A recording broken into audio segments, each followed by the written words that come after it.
Welcome to the REI Diamonds Show with Dan Breslin, your source for real estate investment jewels of wisdom.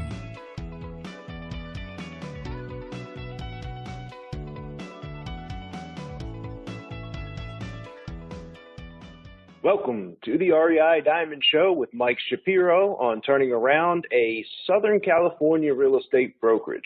I'm Dan Breslin, host of the REI Diamond Show, and today I am interviewing Mike Shapiro, who is the chairman of Home Sotheby's International Realty in Southern California. With a background in stock trading, Mike purchased a bankrupt real estate brokerage in 2009 and built it into the leading brand in the Newport Beach, California market through great marketing, great branding, and great management. In this episode, Mike reveals the strategy and management style that he used to take this failing 36-agent brokerage into a leading 400-agent international brokerage with average listing prices of $2 million and up, and some of the highest producing real estate agent teams in the entire United States. Well, we might as well get right into it, huh? All right, welcome to the show, Mike. Thank you very much. Thanks for having me. Absolutely. I know you're a big deal, and a lot of people know you're a big deal. But for those of the listeners who don't know who Mike Shapiro is, could you give us a little bit of the background, the origination story, kind of what you did before real estate, how you got into real estate, and then a snapshot of what your business looks like currently? Okay, well, there is a long one version and a short version, so I'm not sure how much your audience wants me to bore them. But I was not in real estate. My career was as a stock options trader on the floors in Chicago. So I was a market maker, and I basically, when somebody needed a stock option specific to Merck Pharmaceuticals or the Raytheon was in my pit, I think Starbucks was in my pit, that's what I did for a living for many, many years. My wife and myself had met one another in Arizona. That's where we went to Arizona State University, and we thought our fortunes lied in Chicago, and we lived there for many years. And ironically speaking, while I was a trader on the floor, my wife became a realtor for a company called Coldwell Banker, a small company, right? And she subsequently became the number one real estate agent in the city of Chicago for Coldwell Banker. So I had some experience living with that business, which would someday come back to me in regard to how I eventually got into this business. So let's fast forward. Became, without coming off rude, became successful early in life. It enabled us to move where we wanted to move, and we eventually ended up in Newport Beach, retired relatively early in life, in my early 40s. I was in a really bad place in regard to not doing anything. Newport Beach is an interesting spot for your listeners. I don't know how many of them are from here or in this general area, but it's a fascinating place where I wonder how many people actually work here sometimes. When I wasn't working, I was walking around and finding all these people not working, which was kind of funny. And it was terrible for me. I hated it. And subsequently, I went into, with a friend of mine, a venture capital firm where I wanted to make investments. I really wanted to get back to work. So not being a very good venture capitalist, my friend and I were probably the worst venture capitalists in history. One of the deals that came across the table at the time, this was about 9 years ago, was a friend of mine from Arizona, and this would have been in early 07, had a successful mortgage business, and he had taken his fortune that he made in that, and he put it into a real estate company. And obviously the timing was horrific for him. The writing was on the wall. Of course, ground central for the real estate disaster of 08 was, the Nevada, Arizona, some of these southwestern states. I think we can all say that. I mean, it happened nationally, but some of the worst areas of the country hit were some of those trade areas. So he wanted capital to open up a real estate office to soften some of the seasonality that he had, and also to withstand what he saw as a potential collapse, to open an office in Newport Beach. I, just being a venture capitalist, went to my real estate agent and asked her some questions locally. I mean, I had been familiar with the real estate business from years prior, and in a different trade area, I think, and I'll get to what I think of this trade area in a few moments, but it's very different selling real estate in Chicago. It's different motivations and different mentality than there is in selling in some of the luxury markets in the West or even in the New York City area. So subsequently, I spoke with my real estate agent, and she told me that this specific trade area was almost very inclusive. It almost was like a fraternity sorority at the time, and that it didn't matter how much capital you threw at it. It was almost like being an insider, and that would be the only way to succeed in terms of recruiting the top agents. So she suggested I speak with the company that she was with, and they were failing because they didn't have enough capital in 2007, called Home Group. And I spoke with them, and I listened to the pitch, and I said, would you want me to effectively help you manage this crisis? And then I tried to act as an investment banker and merge the two companies between Arizona and California, thinking that there would be a synergy and that it was a smart move under a boutique brand, and the cultures of the two companies were so vastly different that it was an impossible task. At that point, Home Group, which has had one office in Newport Beach, was almost bankrupt, and they said, either Mike, do you want to do this deal or not? I'd got to know the original owners, and there were 36 agents at the time, and $200 million in sales, which may seem like a lot on a national basis, but on a local basis, it's relatively minor. The average price home here is roughly, in this specific trade area, is roughly $2 million or $2.2 million. And our average list price now at this point in this office is $4.5 million. So to give you an idea of the magnitude of the transactions. They were going to, go out of business, so I made the investment, which is relatively minor. In capital terms, it's called recapitalization, effectively reducing their share of the business, and then I own the majority of the business, and then gave them a loan. What's funny about this is that they didn't know, nor did I know, what I really was going to do here, other than they needed capital. So, I think that there was some level of thought process that I was going to help them from a business structure point of view. So I really had nothing to do, as pathetic as that sounds.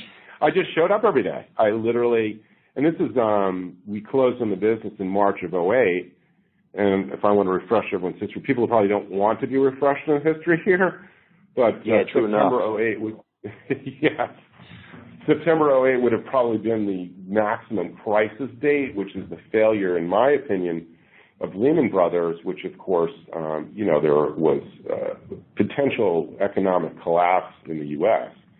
That's when everyone was scrambling. So I closed probably about 6 months early, as they say, of picking a bottom.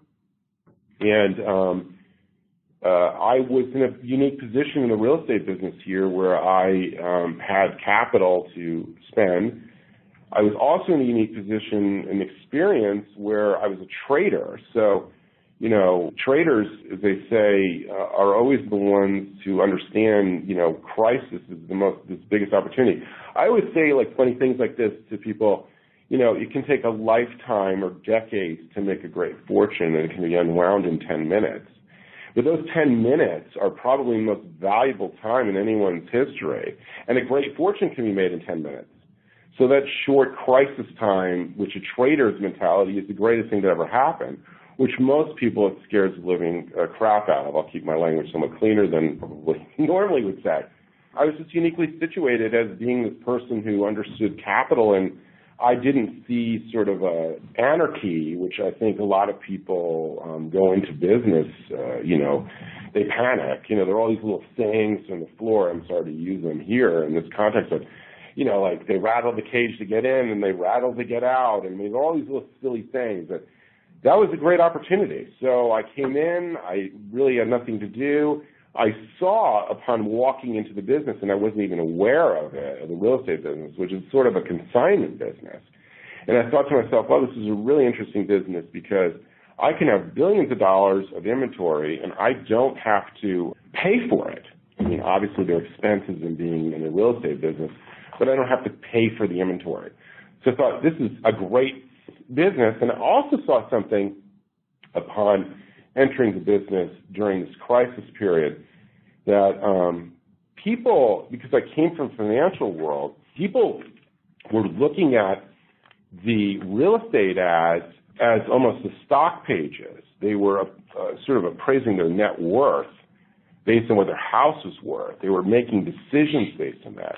And I think there are very few markets in the country that behave this way, and I think that I was aware of that. I think that some people talk about somewhere between 7 and 12 markets that behave where the asset of real estate is behaving very similarly to any investment. I hope I'm making myself clear. Do you know what I'm getting at? Yeah, that's where you're going. Yeah. So, like Aspen, Colorado, Manhattan, South Florida behaves like Southern California. Northern California behaves like Southern California. There are probably 7 to 12 luxury markets where there's such absurd levels of income and also absurd levels of capital necessary to purchase these properties that it takes on a different relationship to one's net worth. So I just understood something coming from a different world. It opened it up for me to change the dynamics. So I don't want to bore everybody. I don't know if you want to go to the next question, but I mean, basically by doing this, it enabled me to take this company from 36 people to practically 400 and to roughly $2.5 billion in sales relatively rapidly. All right, so you took a company. This is all in the same market that you were describing here as the old boys network that you had to be plugged in from. So who are the buyers in this price point? I mean, are we talking about people who have absentee second homes? Is this, owner occupied 90% of the year? Who's the typical buyer for some of these higher dollar, $2 million and up properties that you guys represent? Well, obviously, the buyers are as diverse as in any trade area. I mean, because it is in the Los Angeles metropolitan area, for lack of a description, we probably have anywhere between 20 and 30% of the business is foreign nationals. It is difficult for me to tell you what does that mean because I can't, in the existing structure, I don't know if they are citizens or not of the, I'm making a guesstimate on, these are people not originally from this country, and I don't want to cross any lines here, but that's really what it was. And the majority of that was from Asia, though we do have some European traffic. So there was Japanese money and Chinese money that was, I'd say good 30% of the business. Other than that, is second home traffic, because it's a beach area, is significant. It's probably another third of the business, second, third, fourth, or fifth home traffic. And then another third of the business, I would say, is just people moving around or up or moving in for jobs or, the Newport Beach is a center point for a tremendous amount of financial industry and even real estate industry. So there's a lot of that kind of traffic. Got it. You mentioned that people were basing their net worth on real estate values, looking at the newspaper and really kind of like viewing that, I guess, the same way they would view their securities and their portfolios. That's sort of where you were going with that, Mike? Yes, that's exactly where I was going with that. I think that they were literally looking at securities in their portfolio. And they were making buying decisions or financial decisions based on where their home was. So that the magnitude, almost like the real estate office in this trade area acted like a trading floor. I was back on the trading floor. At the time I traded in Chicago, it was the center point at that time of the financial in the city of Chicago. You felt like you were, part of the process of the whole city. And in a weird sort of way, it's similar in these large brokerages in these types of trade areas where you're hearing everything and what's going on, and you're getting a general sense of the economics in a general area. It is really interesting. It continues to behave that way. In fact, Todd and I, Todd, who has an advanced degree in economics, I've said for years that there were correlations between certain financials, the Dow Jones Industrial Average, for example, which is, the top 30, arguably the top 30 most important stocks in this country, multinational corporations, and actually behavior of the existing equity in the homes here. And so we did a study recently, actually we're finishing it off, where the correlations are extraordinary. I mean, well into the 90s, that was correct, and we're going back years. So this is something that we're going to publish and put out to our existing agents and also their clients. So, I constantly strive to differentiate myself as a company to maintain the markets that we have. I constantly look to do things that are different than our competitors. And it's part of the reason that I'm successful, and I translate the things that I've done in my background and all of the things that I've done and made me successful into coaching a lot of these agents here and the company in general on, how do you become successful in this business environment, which is becoming so hyper-competitive. And I have always said, that business is always dynamic, and, it's fascinating to see how dynamic it is. And I think that we've entered another period where things have changed again. And how do you become successful in another iteration of the business world? I mean, it's fascinating to me, associated with, sometimes I've attended these lectures on the dynamic changes of the way people communicate, and like businesses that didn't even exist 10 years ago. So I attended this lecture. It impacted me as a famous company, whose name eludes me right now, out of New York, that does these sort of analysis of trend lines in business and social media and things like that. And he just stood up and he said, 15 years ago, for example, there was an agent in a house, and that's all there was. And now today, there's an agent, and there's like 100 different things going on between the agent and the house, but ironically speaking, it's still an agent in a house, such as social media, such as Zillow, such as Trulia, Redfin. I mean, there's all of these things coming out. And he also said in the same term, would we ever think 15 years ago that we would get into a car with a stranger? Uber is taken over. Or would we ever think that we would ever stay in someone else's home that we never knew? Airbnb. And so all of these things have changed. So once again, there's this change dynamic in the way people interact with one another.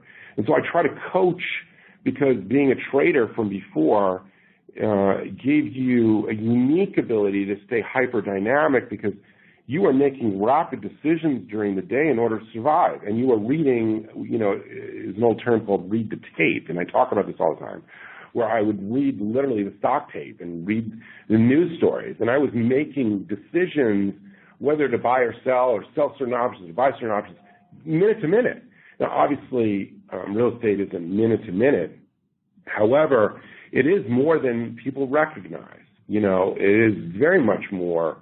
And so that's what I do in this whole coaching concept of, and I also do it as far as, when I'm coaching people, I also talk about what makes them great. I do think that everyone has their own inner genius. I really do believe that, and I know that sounds somewhat Pollyanna or, corny, but I think it's like sort of coaching it out of them. What in your life have you been super successful at? And then try to apply it to sales position in real estate. So I'm sorry to keep rambling. I apologize. But that, in a nutshell. That's cool. So it's ironic to hear you, who came from a stock trading background. Myself, I'm in a unique position. So I don't know a lot of people who do the business just like I do. And we're currently in Colorado. We're in the Baltimore, Maryland, Virginia, D.C. area. We're in the Tampa Bay area in Florida. We are in the Atlanta, Georgia, the Chicago area, and Philadelphia, New Jersey, and Delaware area. So I'm continuously logging in and making those variety of decisions. And I've got whiteboards, and I know all my positions, all my buy positions, and I know when we're selling them all, and I'm keeping track of all these deals in my head. And I imagine, even though I'm not experienced in that way, there'd be somewhat like a stock trader making all these decisions and watching all these different places. And I'm reading continuously market data and things that I'm paying attention to in every one of those markets to make sure that none of my deals get hurt.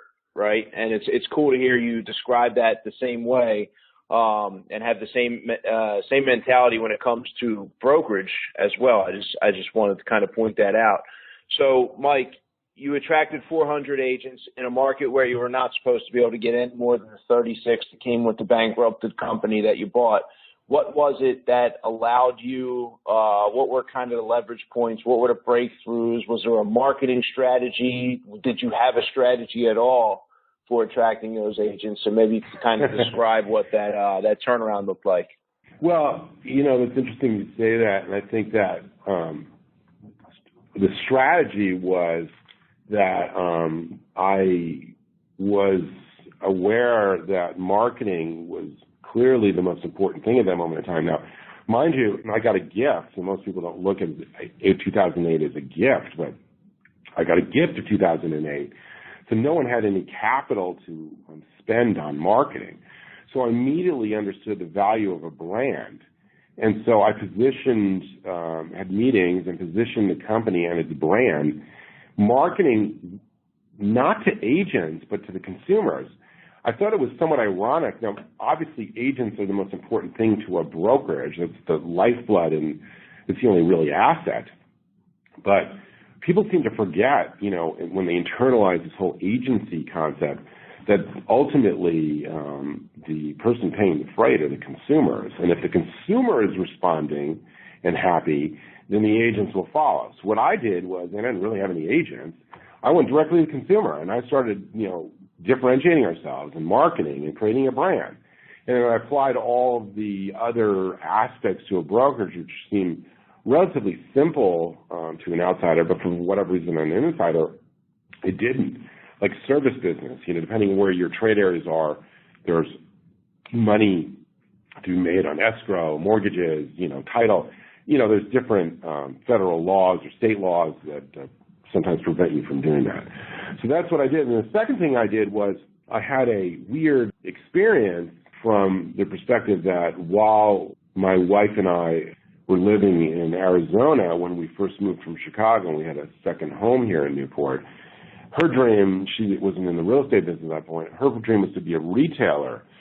So I didn't really run the company, but I weirdly was helping her with marketing, and I was attending all the advertising agencies and whatnot. So I had experience with, she was competing with a company. She was a high-end women's boutique. So I had to compete against Neiman Marcus, and how did we do that?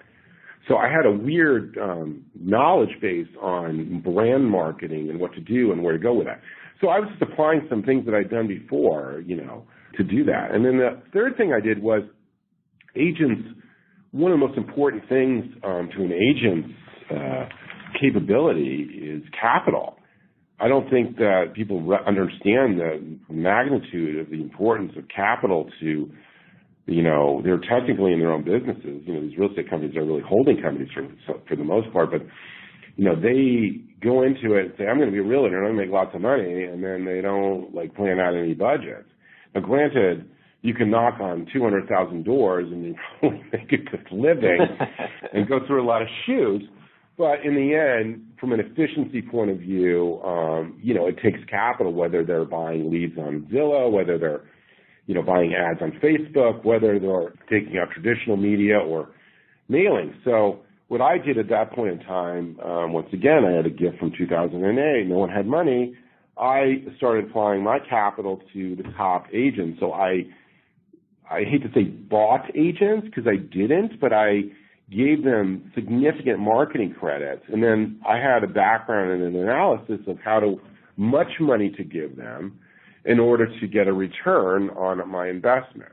Now, of course, 2008, people are doing this today regularly. There's companies out there doing this, but there are failures at it because you cannot do it unless there's only one direction. In other words, it's like, as a trader, for example, in 2008, 2009, you could have been a monkey and bought anything equity-wise and made a fortune.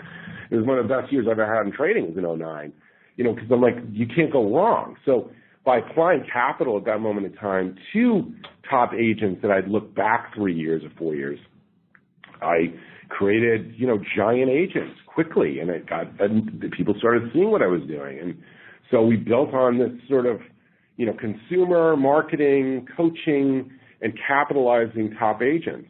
And so that's where it went. And it led into about 4.5 years ago in this specific market, in order for me to, it was like 4 years ago, we needed to become more international, and I was too old to do that, and that's when we joined Sotheby's, which even made us leapfrog even further for all of those resources necessary for marketing and differentiation. What does your day-to-day look like now, Mike? So you built the company, bought the company, turned it around. Are you active now, day-to-day? Maybe what does one of your days look like? Yes, I'm very active day-to-day. I am active and constantly with the agents, which is a pleasure to me. I'm active in coaching agents. I'm active in helping them with all the marketing. I'm active in seeing how the future has become these teams and how to really create effective teams. We're blessed in this company, and I feel part of that, to have some of the top realtors in the nation. I think we have one of them, Sean Sanfield, he may be number 3, 2, 1, I don't know, nationally. I mean, he did $525 million of business last year. And I feel like I've been part of that process and applying what we understand to this team approach and to create, these mega teams. We have in-house, I don't know if that's unprecedented, but I have at least 5 real estate agents or teams that are doing over $100 million in business. I think I don't know any other companies, I look about that, and maybe in New York City, I don't know. I mean, someone's going to call in your show and say, no, I've done that. So I feel like I can't, hyperbole statements like that without having everything, but what I can see. So, and then the other thing that we do, what I'm doing on a day-to-day basis is I think that the future of real estate, in my opinion, of course, is that real estate agents are underwriters. They're not salespeople. They are salespeople, and everyone focuses on that. Like sales. And all these coaches, and all I talk about are sales, and have scripts, or, do this, and, the old proverbial, and you're going to beat me out, or, throw enough shit against the wall. But there's more to it. I think that a real estate agent is classically an underwriter. And what I mean by an underwriter is that it goes back to the financial business. A real estate agent should be the person that protects one of the most important assets, and this is nationally, that somebody enters.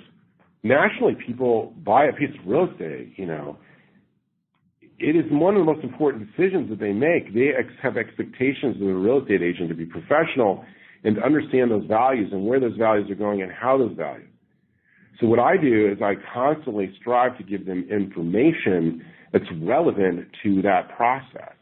I want to be more akin to a Merrill Lynch than I want to be to Coldwell Banker. I've always directed us to be a brokerage in the traditional sense I've associated with like a financial concern. That was a basic tenet of what I did when I came in here 8 years ago. And I continue to pursue that and continue to give them information resources and sit down with them and talk about that. The first thing I say to an agent when they come in and I coach them, I say, what do you read every day? What are you reading? And it's amazing to me how few of them read the Wall Street Journal. Now, I can tell you can get a doctoral degree in economics, finance, and all sorts of other financial concerns, as well as being up to date in the news by reading the Wall Street Journal every day. That paper should be the first thing that an agent goes to in the morning. And they will be up to date on what's happening and what's in fact affecting their lives, their clients' lives, and their houses, and the equity in their houses. If they understand that and they're up to date, they're light years ahead of their competitors, because that's what people want you to do. So I think that the brokerage business is not doing what's necessary.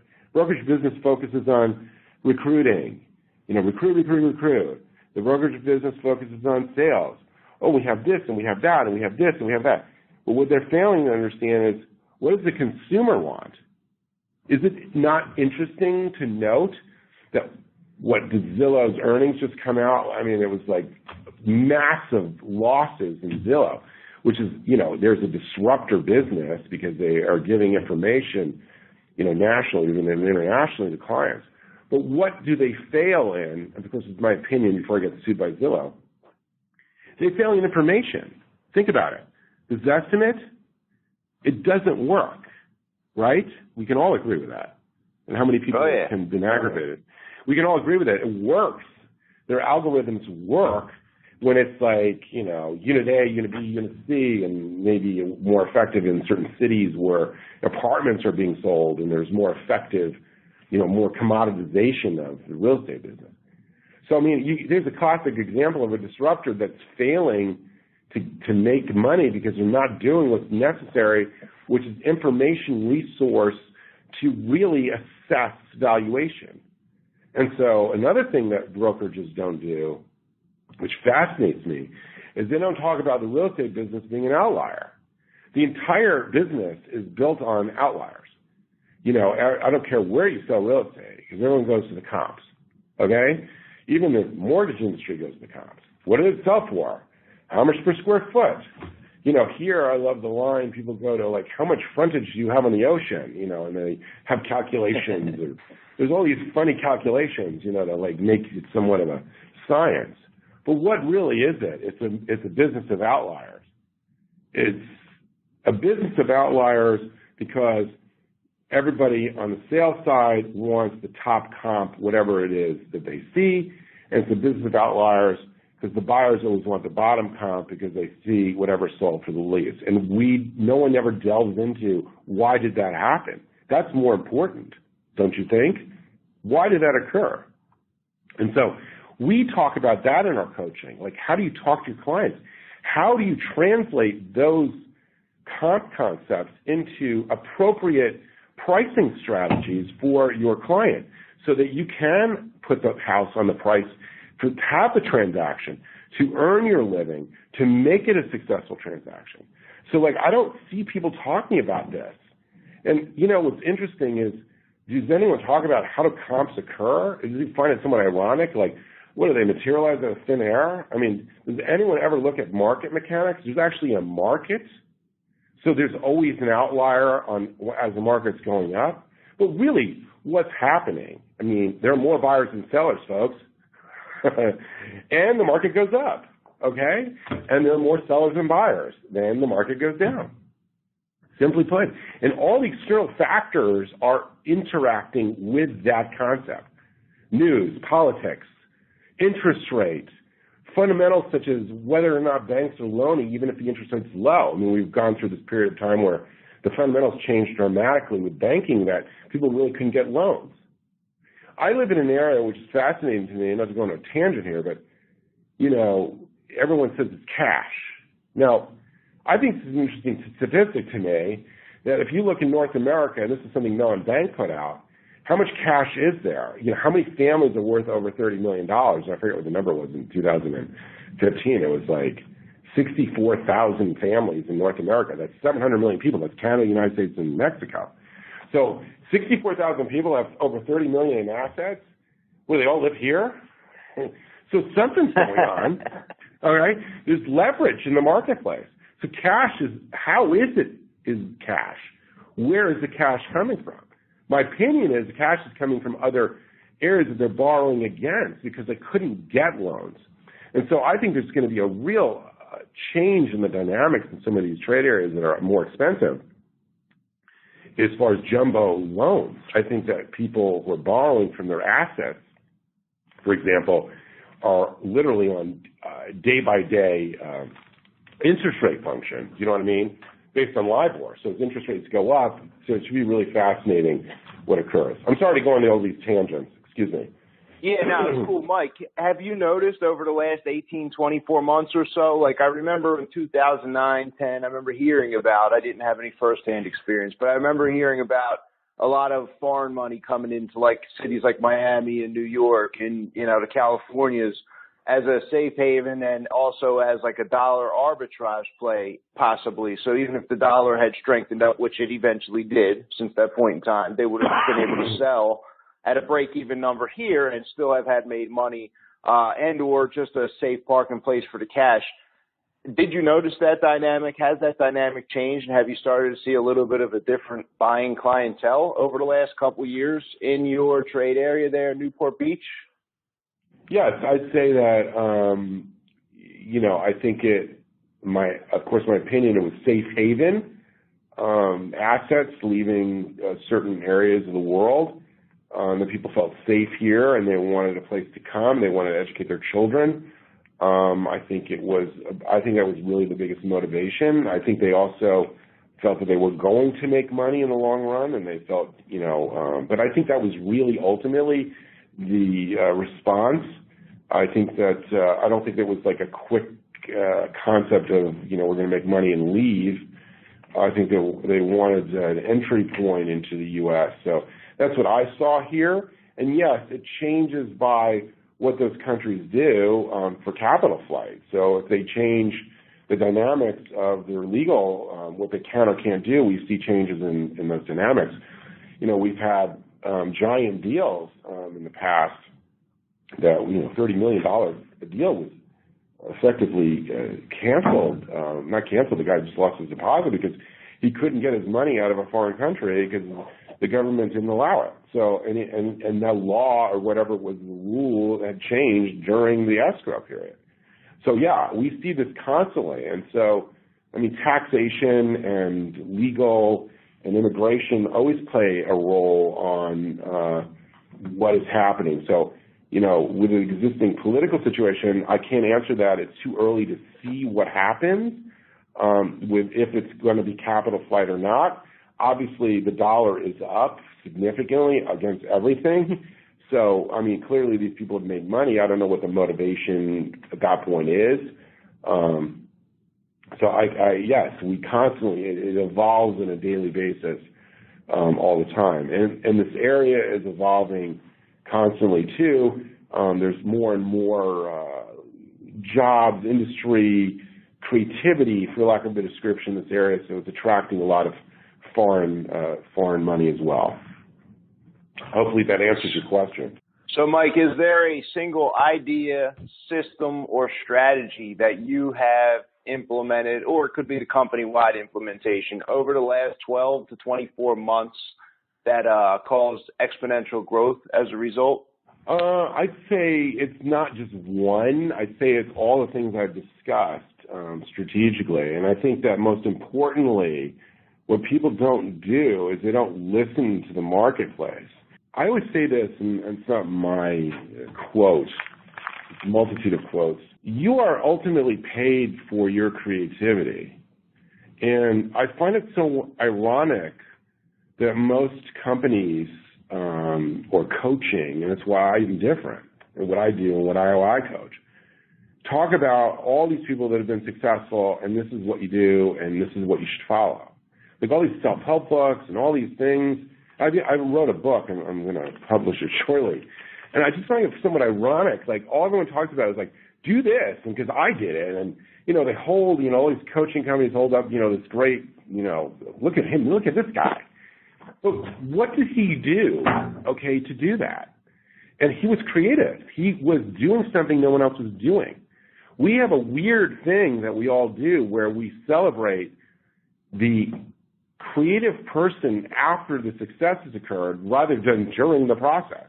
We push down creativity and say to people who are being creative or different that, like, oh, you can't do it that way. And as soon as it works, like, you're a genius.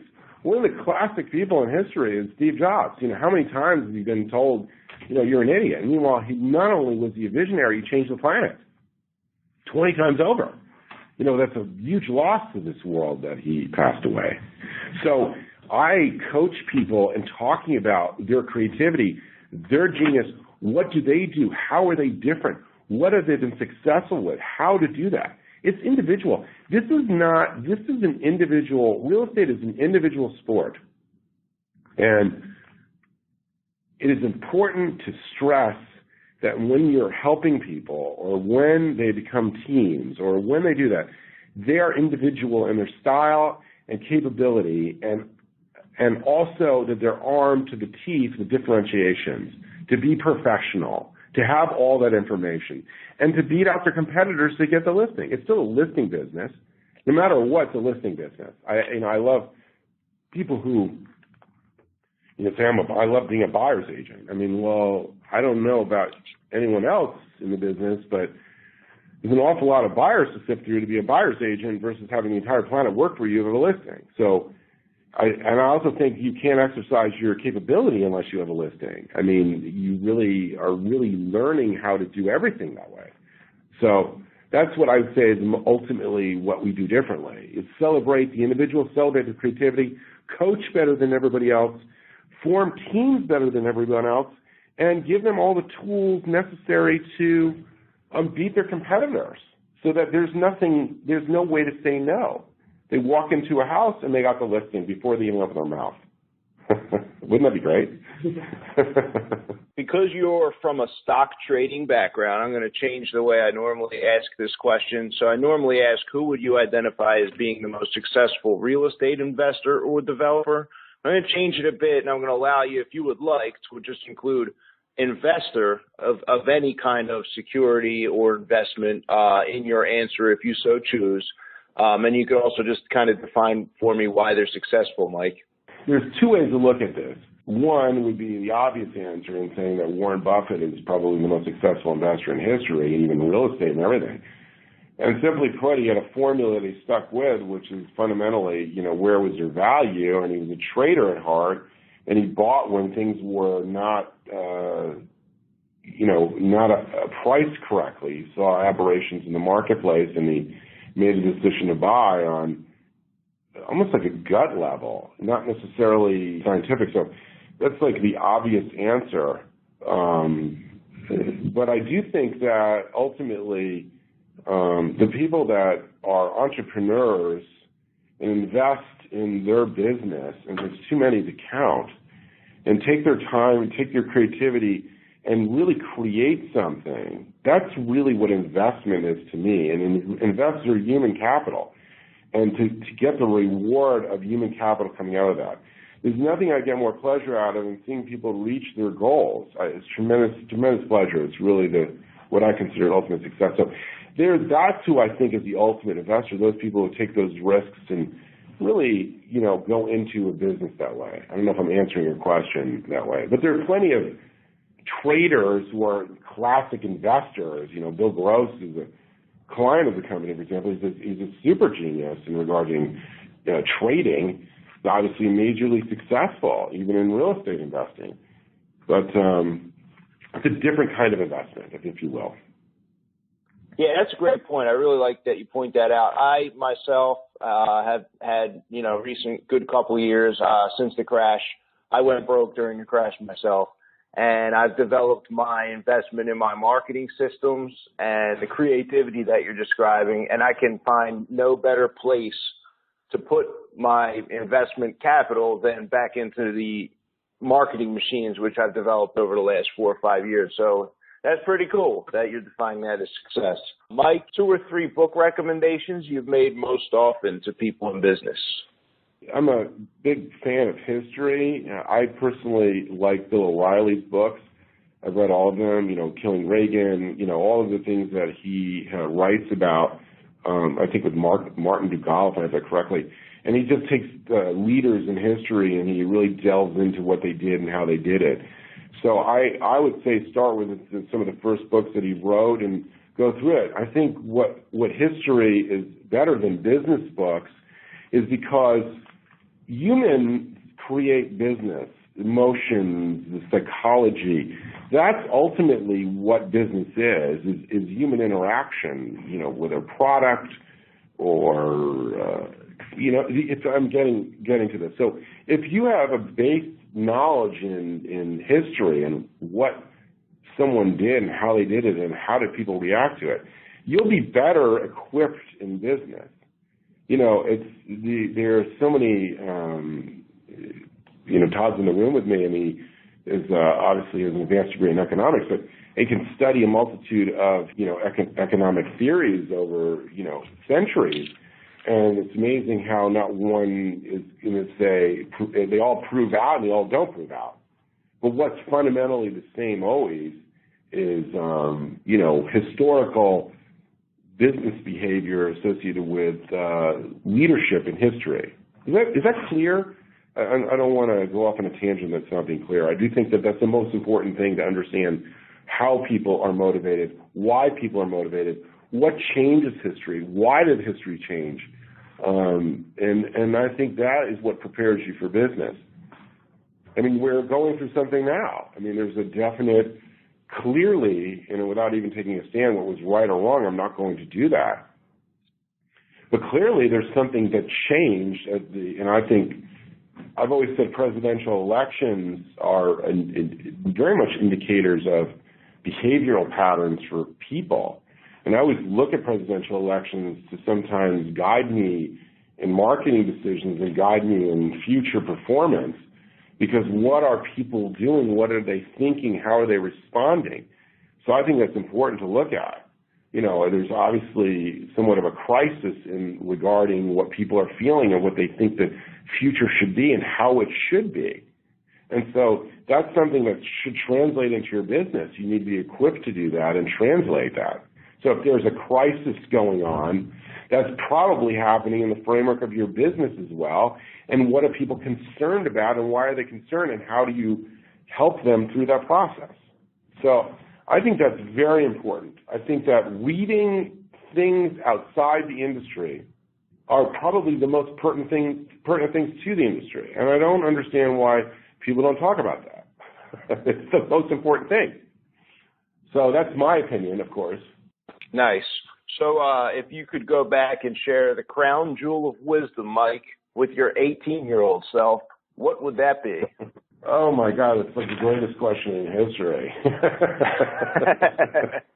I probably would be less, I would probably say, and for me it's worked out. I'm a risk taker of unbelievable proportions, and sometimes I think people think it's almost sociopathic when I enter a new business. Like I entered real estate business, and I know what I was doing, and now I run one of the larger companies in the United States. And so, how'd you do that? And I think a lot of it is that I just don't look at risk as a option. Like it's like, okay, let's do it, just moving forward. But I said if I would give my 18-year-old self, because I've been that way my entire life, I will probably say, look at risks more closely, because you can minimize any stumbles along the way. And I think everyone stumbles. I've stumbled along the way. And so I think you're not always successful regardless, and everyone talks about that. But I would probably give myself that advice, be more analysis. But then again, I wouldn't be here today, so it's hard to say. How would you answer that from that perspective? That's interesting. You want to know my answer? Yes, I'd love to hear your answer. Don't get drunk. Yeah, had I put that away a little earlier, I think I would have cleared up and just had a lot less frustrations. That's just me personally. That's great. Yes, as my doctor always says to me, it's kind of funny. He says it's a good drug. Yeah, I guess it truly is a drug. Right. That's cool. So, Mike, if anyone's listening and would like to get some more information about you, would you like to share any contact information, websites, things of that nature? Sure, absolutely. I'm happy to answer anybody. My email address is mshapiro, so that's M Shapiro, SHAPIRO, at Home Group, just HOM, new word group, GROUP.com. So there's no E on that home, so it's HOMGROUP.com. I'm happy to answer emails, and they can look at our website, which is the same, homegroup.com. I love interaction, and I actually love to be challenged in my thoughts. One of the things that I love in regard to business is dissension. I love people yelling and screaming, and I do believe in chaos theory, I think. So I'm kind of funny like that. So don't, any listener, please, if you don't like something I said or you want to contradict it, please feel free. Cool, Mike. I appreciate you taking the time out of the day to share with our listeners here and share with me. I got a couple pages of notes and really cool, unique perspective on the real estate business coming from the brokerage. So thanks for coming on the show. Thank you as well. Thanks for your time. I really appreciate it. I really appreciate you listening to me ramble on. And thank you for listening to this episode of the REI Diamond Show. Are you interested in receiving a notification when I release the next episode? You can either sign up for email at www.reidiamonds.com or subscribe through one of the podcasting apps, including iTunes, Google Play, and Stitcher. Do you have investment capital not currently earning a high rate of return? I've recently opened up my business to a select group of private investors. Would you like to talk with me about potentially becoming one of those private investors? You can contact me directly by clicking the Contact Dan link at www.reidiamonds.com, and we can set up a time for a quick call. And if you are interested in selling a deal to me, visit www.reidiamonds.com and click the link at the top of the page. I'm currently looking for deals in Philadelphia, New Jersey, Delaware, Maryland, Chicago, Atlanta, Georgia, and the Tampa Bay area in Florida. And finally, if you are enjoying the show and know somebody else who might also enjoy the show, I'm going to ask that you forward this email to them. I appreciate the referrals, and I appreciate you, my loyal REI Diamond Show listener. Dan Breslin here. I will catch you on the next episode. Thank you for listening to this episode of the REI Diamonds Show with Dan Breslin. To receive email notifications of new weekly episodes, sign up at www.reidiamonds.com.